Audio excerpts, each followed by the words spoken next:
Le meilleur investissement sur Terre est la Terre, d'après un investisseur américain du nom de Louis Glickman.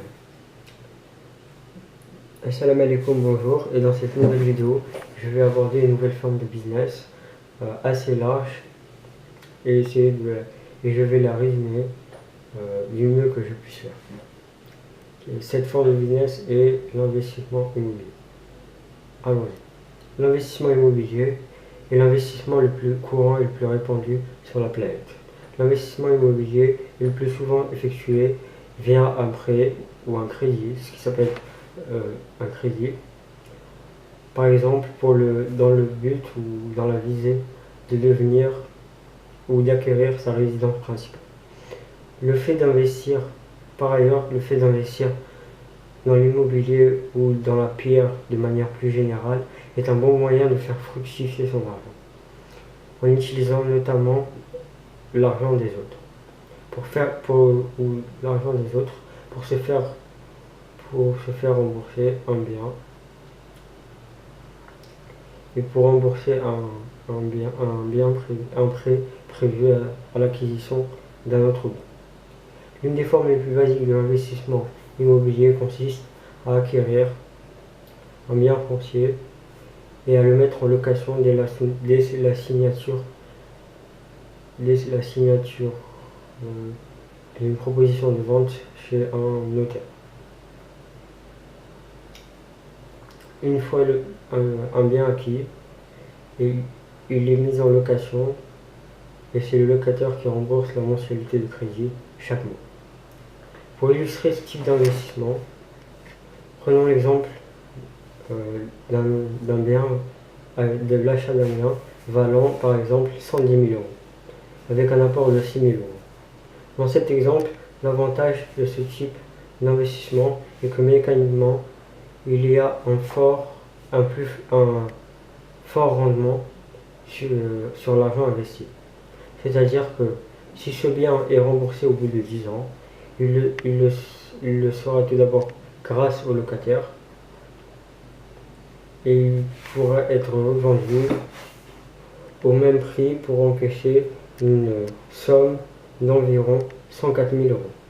Ce qui démontre qu'il peut être intéressant d'investir dans l'immobilier via un crédit et un apport minimum. La deuxième façon d'exploiter l'investissement immobilier est de l'exploiter via l'investissement locatif et d'acheter un bien qui s'autofinance. Il faut pour cela,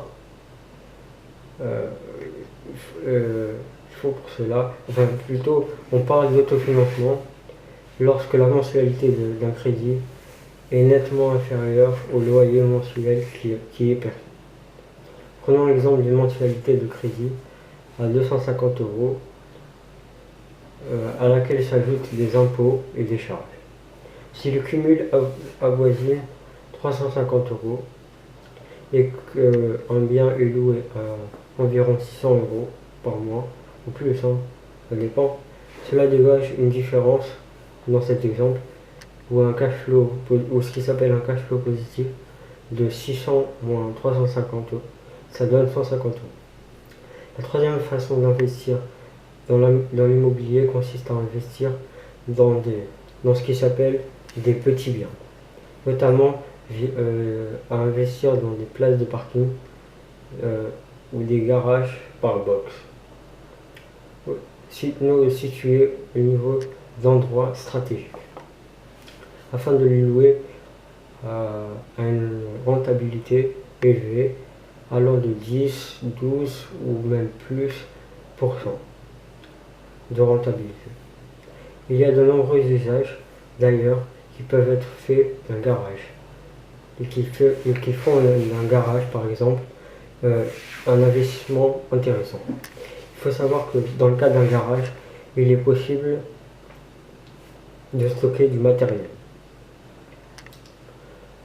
ou d'utiliser un garage d'une autre manière. Il est possible d'utiliser un garage pour y stocker par exemple des affaires lors d'un déménagement.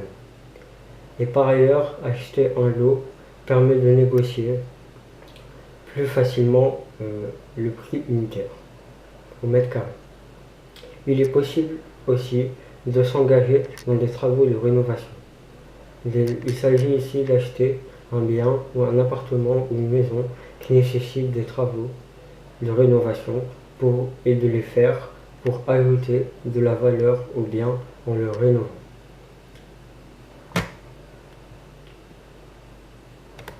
Il est aussi possible de pratiquer ce qui s'appelle de l'achat-revente, c'est-à-dire acheter un bien immobilier pour le revendre et ainsi encaisser un gros bénéfice lors de la revente du bien.